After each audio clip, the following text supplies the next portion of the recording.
Always on air, online, on mobile. Fox Toledo News at 10 starts right now. I didn't hear the house number at first, and when they repeated it, it gave Alan's number, and I thought, oh my gosh. Shock and disbelief, that's what loved ones are going through after a weekend murder-suicide in Oak Harbor. Good evening, I'm Allison Brown. Family members say they had no idea something like this would ever happen. Fox Toledo's Sharia Davis is on assignment now with what the suspect's grandmother thinks sparked the tragedy. Joan Atwaters says it's really tough right now because no one really knows what caused her grandson, Alan Atwater, to snap. She says believing that Alan had a medical disorder is the only thing that comforts her in this time of tragedy. If this was what it was, he just kept getting worse, and he had the problems and he could not handle them.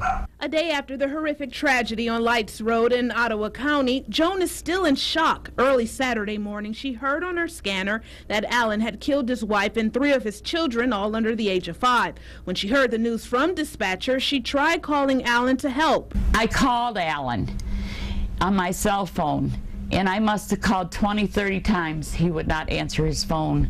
I thought if he would talk to me, I would try to talk him out of what he was going to do. But moments later, Alan decided to take his own life. Joan lives just feet away from her grandson's house. She says Alan lived with she and her husband when he was a younger child. And Alan was just a good worker. You know, we had no problems with Alan. She says when he married Dawn, he was a loving husband and father. She never heard the two argue, but she knows no marriage is perfect. They might have had problems over there between the two of them, but what household doesn't have problems when you're living together? She believes the family will get through this tragedy eventually, but she's hoping other families with problems can learn from this. You have to try to work them out.